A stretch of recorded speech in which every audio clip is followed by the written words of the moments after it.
Hello everyone, I'm Ariana Lucia. Welcome to my channel and my kitchen. On today's episode, we're going to be making sweet potato black bean enchiladas. So let's get started. In my bowl here, I have diced one sweet potato, probably medium size, and then half a red onion, as well as I have one 15 ounce can of black beans, and believe it or not, this is one whole bag of spinach. Pathetic, right? In my pan over here, I have some oil going on medium heat, and I'm going to throw my onions and sweet potatoes in. We're going to start to soften them. While everything's cooking over here, let's get started on our sauce. Now this isn't traditional, but it's a quick and easy way. I know how. It's 1.5 cups of vegetable stock.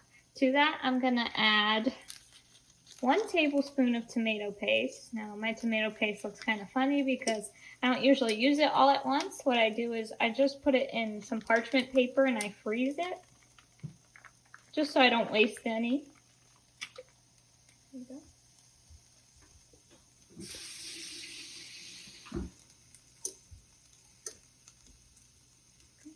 To that, I'm going to add 1.5 tablespoons of chili powder.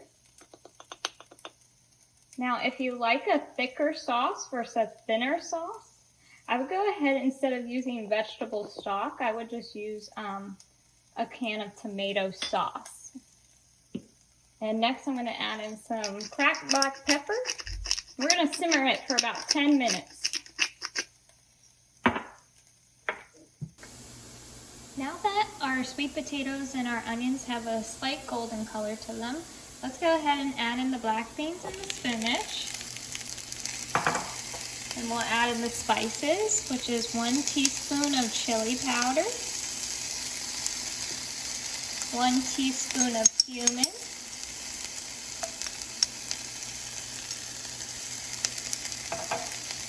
half a teaspoon of garlic powder, half a teaspoon of onion powder, half a teaspoon of paprika for that nice smoky flavor, and then 1/4 of a teaspoon of cayenne. And to all that, we're going to mix it. We're going to toast those spices for just a minute, and then I'm going to add half a cup of vegetable stock.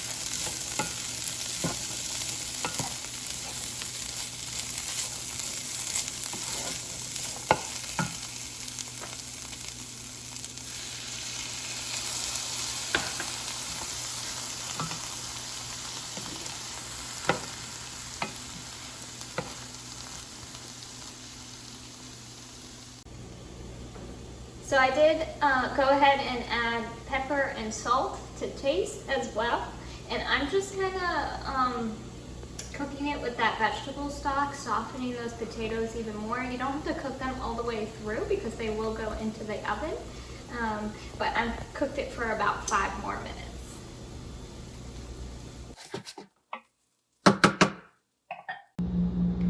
Moving forward, now that our filling is done, we're gonna stuff our tortillas here. And you can see I kind of have like a weird shape. I just cut off the sides of the tortilla because I don't like eating excess tortilla.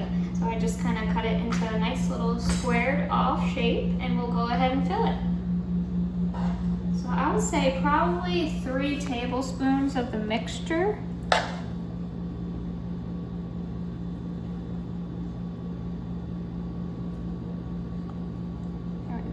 It's going to be a little messy, but that's okay.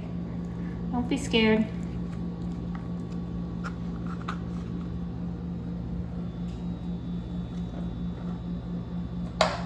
And any extra, go ahead and scoop it off your cutting board and put it right back into the pan. So in total, I have 8 enchiladas, and if you have any leftover filling at the end, don't waste it. I just go ahead and kind of sneak them in on the sides there. But now that this is all done, let's dress the enchiladas with the sauce. I like to do it by hand first, and then whatever left over I just kind of dump over the rest, because I like to just make sure everything is covered with the sauce.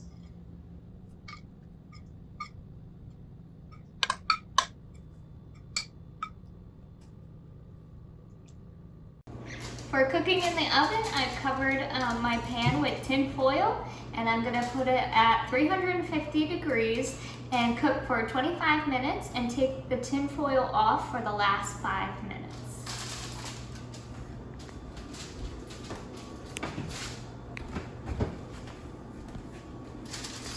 Oh, baby, it's hot.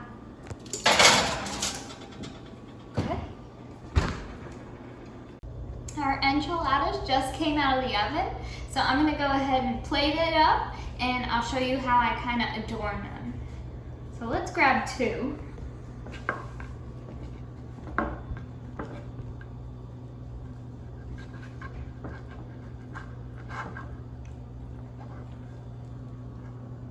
Oh yeah.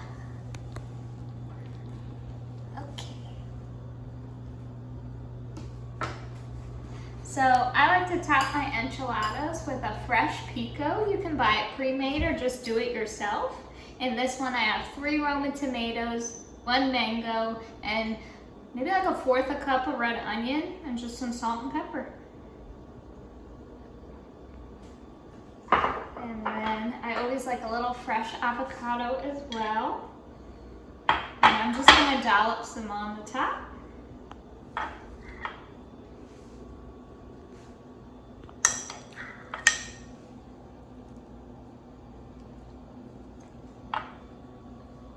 And you could always do queso and sour cream if you prefer, but I'm gonna leave mine vegan today.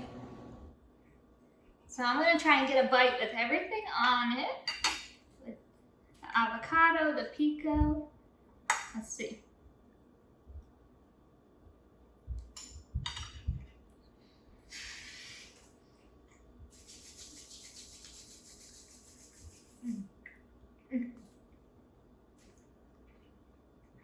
Woo, that's a big bite, but a delicious bite.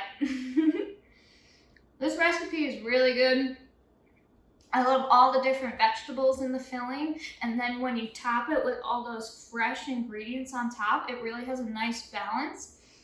This is a great recipe for your family, and it's fairly simple to make. I hope you try it at home. Happy cooking.